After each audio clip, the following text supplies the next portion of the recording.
नमस्कार मित्रों, हम इतिहास की कड़ी में मारवाड़ का इतिहास पढ़ रहे हैं और मारवाड़ के इतिहास में हम राव चंद्रसेन पढ़ रहे हैं।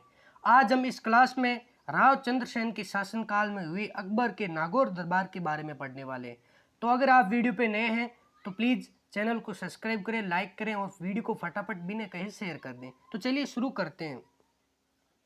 अकबर सन 1570 में अजमेर आता है और अजमेर में वो ख्वाजा मोइनुद्दीन चिश्ती की जियारत पाता आता है। जब ये अजमेर आते हैं तो अजमेर के बाद में 1570 में ये नागौर चले जाते हैं और नागौर में कई दिनों तक रहते हैं, कई महीनों तक रहते हैं। ये नागौर में आपातकाल के समय बादशाह अकबर नागौर में दुर्भिक्ष के काल के समय यानी अकाल के समय ये नागौर आने का उद्देश्य तो क्या बताते हैं, तो ये अकाल राहत के रूप में बताते हैं।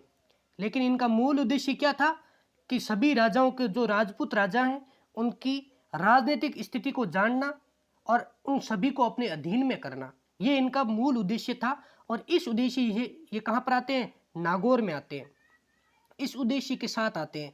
लेकिन कहते तो क्या है, कहने का कुछ और था। इनका कहना था कि मैं आ रहा हूँ अकाल राहत के रूप में और अकाल राहत के रूप में आऊँगा और लोगों को अकाल राहत में मदद प्राप्त होगी, सभी राजाओं को मैं अपनी तरफ से मदद प्राप्त करूंगा। और बादशाह अकबर द्वारा नागौर में अपने सैनिकों द्वारा एक तालाब खुदवाया जाता है। उस तालाब का नाम क्या है? शुक्र तालाब। शुक्र तालाब। अगर आपको एग्जाम में पूछ लिया जाए कि बादशाह अकबर द्वारा नागौर में अपने सैनिकों द्वारा अकाल राहत के रूप में जो तालाब खुदवाया गया उसका क्या नाम है, तो उस तालाब का नाम है शुक्र तालाब। शुक्र तालाब बादशाह अकबर द्वारा खुदवाया गया था। अकबर का उद्देश्य तो मैंने आपको बताया कि अकबर का उद्देश्य राजनीतिक स्थिति को जानना था, राजस्थान के सभी राजपूत राजाओं की राजनीतिक स्थिति को जानना था। इसीलिए वो क्या करते हैं? नागौर आते हैं। लेकिन बहाना क्या बनाते हैं? बहाना तो अकाल राहत का बनाते हैं कि मैं अकाल राहत के रूप में आ रहा हूँ, यानी सभी राजाओं को मैं अपनी तरफ से मदद दूंगा। इस उद्देश्य से आते हैं। कहने का ये उद्देश्य था और करने का ये उद्देश्य था कि राजनीतिक स्थिति को जानूंगा और सभी जितने भी राजपूत राजा हैं जो अभी राजपुताने के बच गए हैं, मेरे अधीन नहीं हुए हैं, उन्हें मैं अपने अधीन करूंगा।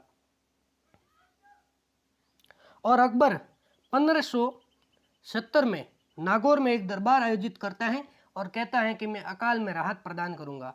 और यहाँ पर आकर सभी राजाओं ने अकबर की अधीनता स्वीकार की। जो राजपुताना के सभी राजा थे, अब कौन कौन से थे देख लेते हैं। हमारे पड़ोस की क्या स्थिति है, जैसे हम राव चंद्रसेन के बारे में पढ़ रहे हैं, मारवाड़ के बारे में पढ़ रहे हैं, तो पड़ोस के राज्य जैसलमेर और बीकानेर की क्या स्थिति है। तो बीकानेर से कौन आए? राव कल्याणमल आए। कल्याणमल आए और इन्होंने अकबर की अधीनता स्वीकार कर ली इस नागौर दरबार में। ये अपने पुत्र राय सिंह को भी साथ में लेके आते हैं और उसे अकबर की सेवा में प्रस्तुत करते हैं। अपने पुत्र को साथ में लेके आते हैं। किसको? राय सिंह को। और राय सिंह को बाद में अकबर जोधपुर का शासक नियुक्त कर देता है, उसके बारे में भी देखेंगे। और जैसलमेर से कौन आए? तो जैसलमेर से हर राज्य आए। रावल हर राज्य आए, जैसलमेर के नरेश। और बीकानेर और जैसलमेर के दोनों राज्यों ने वैवाहिक संबंध अकबर के साथ बनाए, यानी मुगलों के साथ वैवाहिक संबंध बनाए। जोधपुर से कौन गए? तो जोधपुर से चंद्रसेन के बड़े राजा, मतलब बड़े भाई, चंद्रसेन के बड़े भाई मोटा राजा उदय सिंह, ये तो गए ही थे। लेकिन राव चंद्रसेन भी ऐसा कहा जाता है कि राव चंद्रसेन वहाँ गए थे। राव चंद्रसेन जाते हैं और अपने पुत्र राय सिंह को भी साथ में लेके जाते हैं। लेकिन राव चंद्रसेन जब दरबार में पहुंचते हैं तो ये अकबर की कुटिलता को समझ जाते हैं कि उन्हें पता चल जाता है कि अकबर सबको अधीन करना चाहता है, इसलिए ये दरबार आयोजित किया जाता है। इस कुटिलता को समझकर चंद्रसेन अपने पुत्र राय सिंह को तो वहीं छोड़ देते हैं नागौर दरबार में। राय सिंह को नागौर दरबार में छोड़ देते हैं और खुद कहाँ आ जाते हैं? भद्राजुन चले जाते हैं। राव चंद्रसेन के दरबार में पहुंचने की अलग अलग कहानियां हैं। कुछ इतिहासकार कहते हैं कि ये दरबार में आए ही नहीं थे। कुछ इतिहासकारों का कहना था कि ये दरबार में आए लेकिन वापस चले गए। लेकिन उस झमेले से हमें कुछ नहीं है। हमें तो याद रखना है कि राय सिंह, राय सिंह अकबर की सेवा में चला गया। राय सिंह ये अकबर की सेवा में चला जाता है। और राव चंद्र सेन वापस कहाँ चले जाते हैं? भद्राजुन चले जाते हैं। लेकिन अकबर राव चंद्र सेन से नाराज हो गया। अकबर ने कहा कि मैं दूसरों किसी को भी मारवाड़ का शासक नहीं समझूंगा, मैं केवल और केवल रावचंद्र सेन को समझूंगा और रावचंद्र सेन को मेरी अधीनता स्वीकार करनी होगी। लेकिन रावचंद्र सेन इतने अड़ियल व्यक्ति थे, इतने स्वतंत्रता प्रेमी थे कि उन्होंने अकबर की अधीनता स्वीकार ही नहीं की। उनका कहना था कि मैं अकबर की अधीनता स्वीकार नहीं करूंगा। रावचंद्र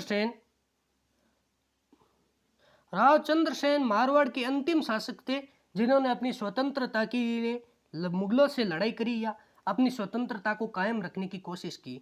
इनके बाद में मारवाड़ और ये जो नागौर दरबार है, ये नागौर मारवाड़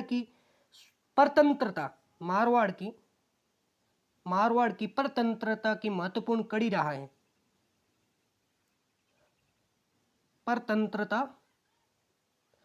परतंत्रता की महत्वपूर्ण कड़ी रहा है। इसके बाद मारवाड़ पहले तो मुगलों के अधीन रहा, फिर मराठों के अधीन रहा और अंत में अंग्रेजों के अधीन रहा। उसके बाद में भारत स्वतंत्रता हो गया। इस तरह से रावचंद्र सेन का अकबर का नागौर दरबार छोड़ने से अकबर बहुत ही दुखी हुए और अकबर रावचंद्र सेन से नाराज होते हैं और रावचंद्र सेन के सिवाय किसी को भी मारवाड़ का शासक नहीं समझते हैं। लेकिन उनको आश्वासन देते हैं कि आप हमारे अधीन हैं और आप हमारी सेवाओं का लाभ उठा सकते हैं। बाकी जितने भी मालदेव के पुत्र थे उन सभी को इस तरह का आश्वासन दिया जाता है। लेकिन चंद्रसेन को शासक समझा जाता है। किसके द्वारा? अकबर के द्वारा शासक समझा जाता है। और बादशाह अकबर द्वारा मालदेव के अन्य पुत्रों को क्या दे दी जाती हैं? जागीरें दे दी जाती हैं और अपनी अपनी सीमा में उनसे कर वसूला जाता है। और इस तरह से इस नागौर दरबार में रावचंद्र सेन उपस्थित हुए, लेकिन कहा जाता है कि वो इस दरबार को छोड़कर वापस भद्राजुन चले गए और अपनी स्वतंत्रता को कायम रखने के लिए जीवन भर लड़ाई लड़ते रहे। कहा जाता है कि महाराणा प्रताप ने जिनसे या जिनको देखकर ये शिक्षा ली, स्वतंत्रता के बारे में जाना, वो कौन थे? रावचंद्र सेन और महाराणा प्रताप के मध्य वार्ता भी होती है। ये आपस में आते हैं, मिलते हैं दोनों और इनसे शिक्षा प्राप्त करती है। इनके व्यक्तित्व को देखकर, रावचंद्र सेन के व्यक्तित्व को देखकर महाराणा प्रताप भी स्वाधीनता के लिए लड़ाई लड़ते हैं।